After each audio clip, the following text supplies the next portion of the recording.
Hello everyone again. This is Harshal Oza. This is second short tutorial on robotics. Today the topic is on tool center point. So just as a recap, the previous tutorial actually discussed coordinates and coordinate frames, where we said the idea of coordinates relate to distance in 3 dimensions, and the orientation can be expressed using frames. So basically the base of the robot has XB, YB, ZB coordinates, which are known because we are installing it. And with respect to that, we know the flange or the end effector of the robot. We know how far it is in X, Y, and Z direction. So we can say the flange is known in terms of coordinates, as well as its orientation in 3 dimensions, how it is orientated. So this was the key takeaway from last tutorial. In this tutorial, we actually want to now take this concept further and ask or start discussing the concept on tool center point. Now, usually what happens is the robot manufacturer provides articulated robot as it is shown only up to this point where they give mechanical interface. So the controller will know by default all the coordinates of the flange with respect to the base of the robot. But usually an application will involve some kind of tool. Let's say if it's a manufacturing process, polishing, for example, then there will be a polishing wheel or grinding wheel. If it is pick and place application, it might be a gripper. And if it is welding, which is usually a very popular manufacturing process for robotics automation, or using robots, one can do that. It will involve some welding tool. So the robot manufacturer only knows about the coordinates of the flange or mechanical interface that they give. They do not know what tool a user is going to engage or attach onto the flange. So these manufacturers are at times different from the robot manufacturer. So they have their own design, and robot manufacturer and controller is working sort of separately. So how do you make the two work together? And that is where the tool center point concept comes into play. So the flange will have a tool attached like this. Let's say a welding tool is attached to the robot flange.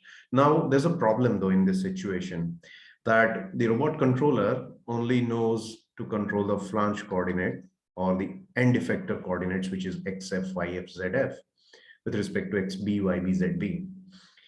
But what is really needed to be controlled is the XT, YT, ZT as it is depicted here, because there will be some offset.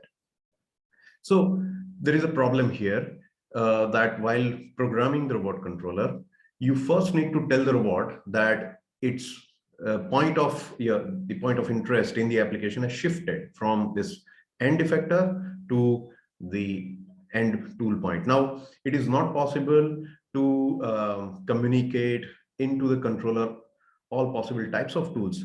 So instead of that, a very simple and very elegant technique is used in industry. What they do is they use a calibration device. A calibration device is simply a pointer like that. It's a mechanical object.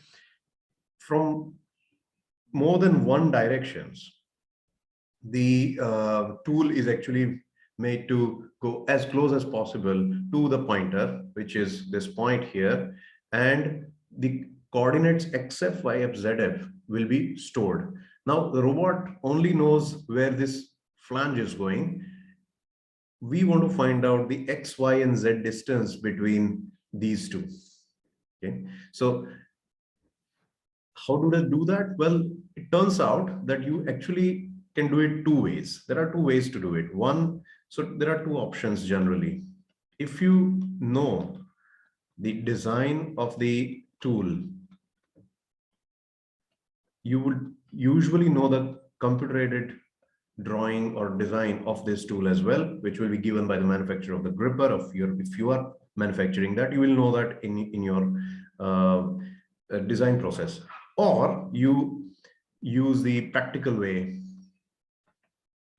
which is shown here.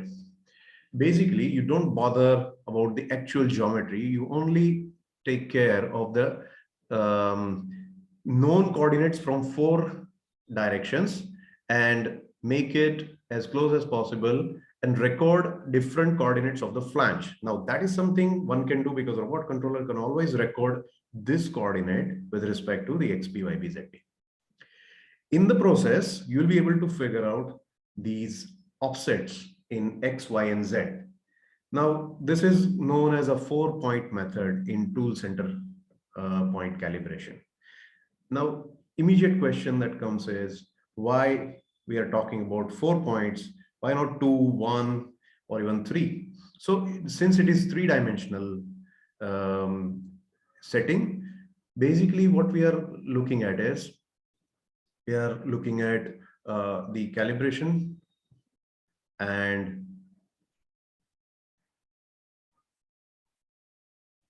4 directions where the tool of the gripper or end effector here is being orientated.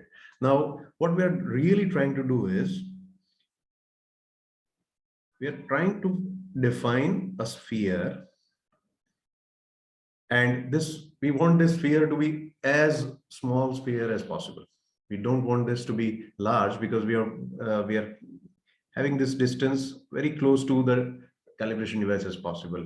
So even though it is very close, still there will be some distance. So actually, when we point the end effector at point number 1, let's say, then we will have some coordinate x1, y1, z1 of the flange.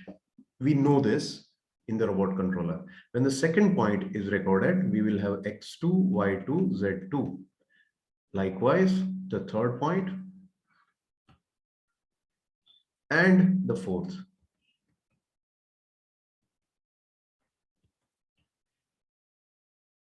And you know from the basic mathematics that you need, so the equation of a sphere is nothing but x minus xt square.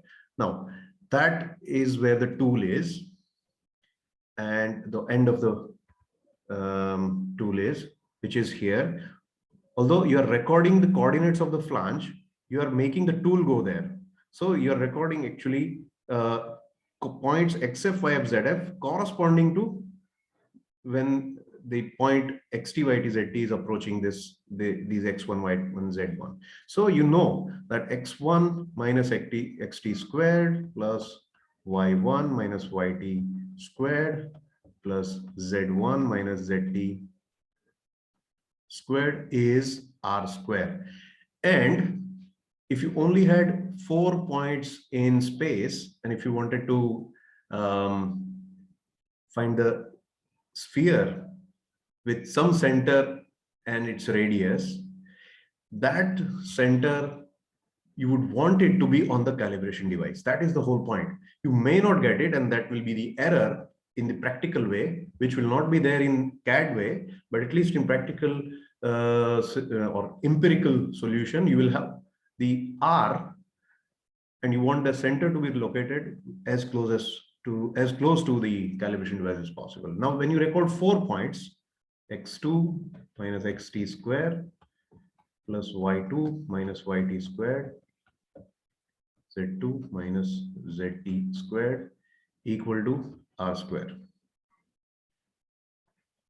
And you can write down all these equations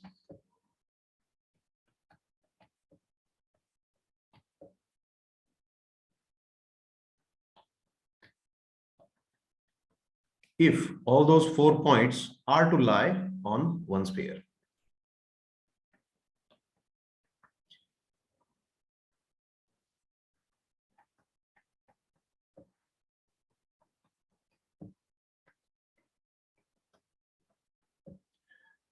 So it's good to remind ourselves what is known and what is unknown.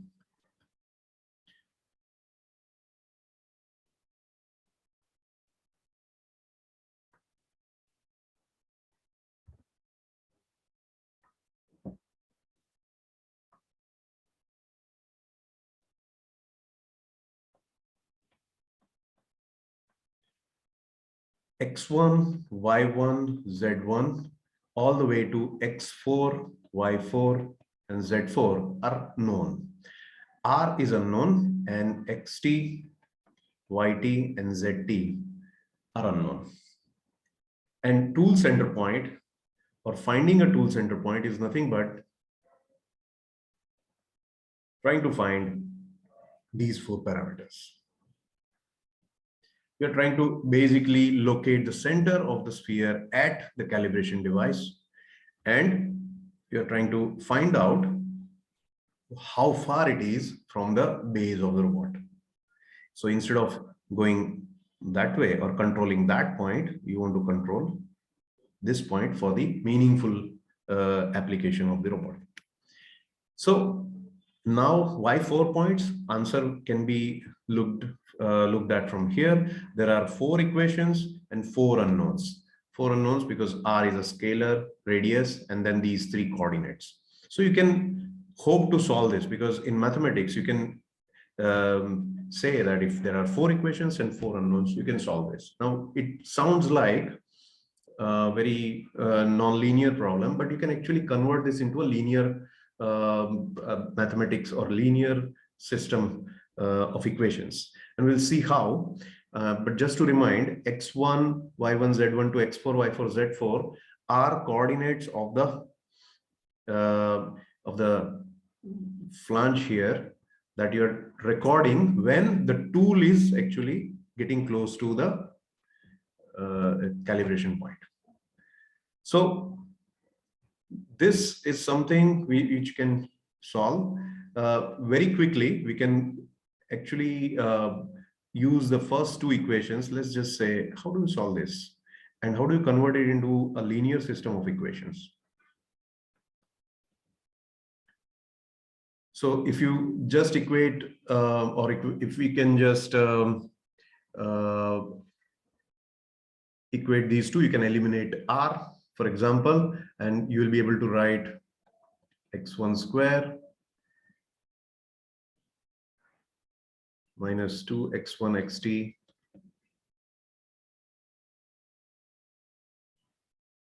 plus xt square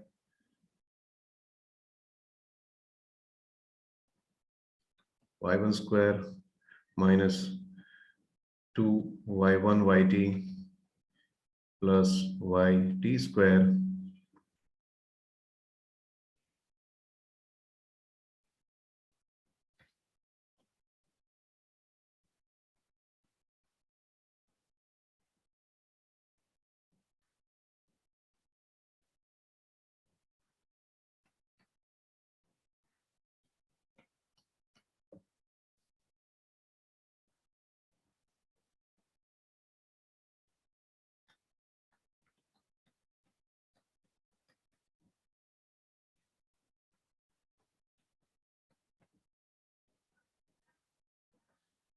Now, if I equate this with equation 2 or left-hand side of equation 2, you will have similar terms, just that instead of x1, you will have x2, instead of y1, you will have y2, and instead of z1, you will have z2. So you can see there will be some common terms, which are xt square, yt square, and zt square, and R square is actually eliminated. So I'll write down for one elimination the whole thing. So the idea is clear. To x2 xt plus xt square, and so on.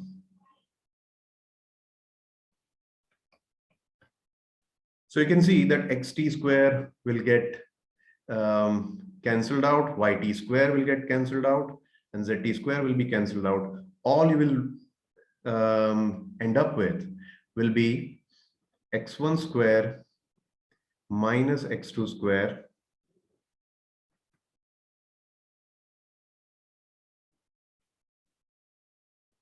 plus y1 square minus y2 square plus z1 square minus z2 square. See, now you can see I'm gathering the known parts as such on the left hand side, and I will take the unknown, which are xt, yt, zt coordinates, right, on the other side, and I can write down 2xt x1 minus x2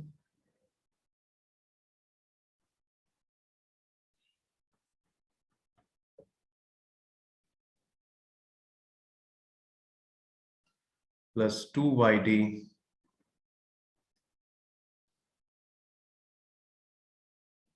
y1 minus y2 plus 2zt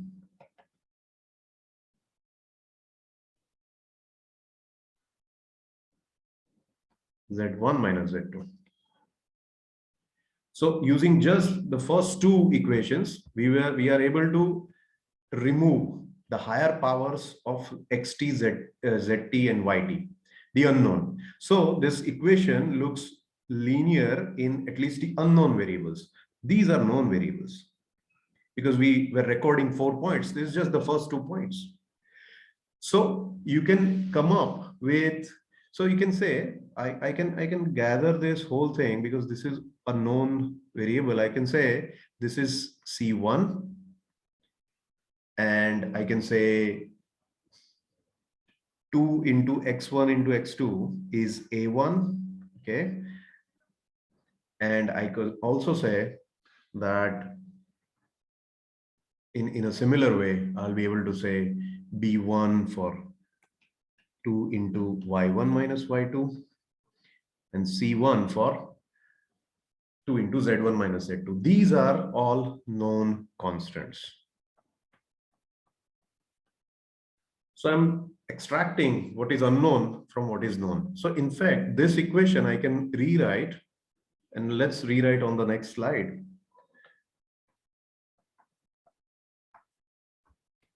I can actually write in a very simple form. I can write it down as C1 equal to A1 xt plus B1 yt plus C1 zt. Now, if I use the second and third equation, I'll get another equation like that, A2 xt, following the same procedure. And I'm not repeating it here. And if I use the third and fourth equation, I'll get C3 is equal to A3 xt plus B3 yt plus C3 zt. So I need 4 equations to eliminate 3 times. That is why you can see we are talking about 4-point method.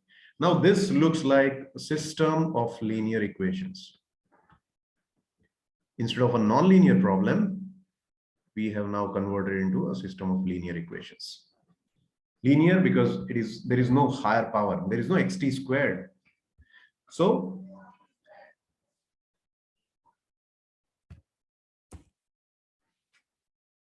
let's see how we can solve this in linear algebra. And there is a little bit of mathematics here, but we can use this in matrix form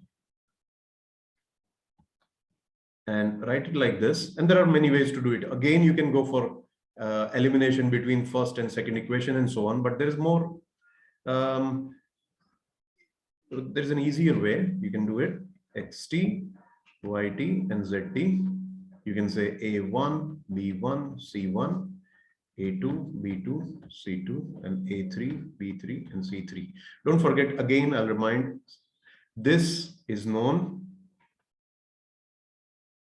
That is also, that matrix is also known, and you will also, so in fact, there is nothing left on the right hand side. It is basically a linear combination of unknown and the known.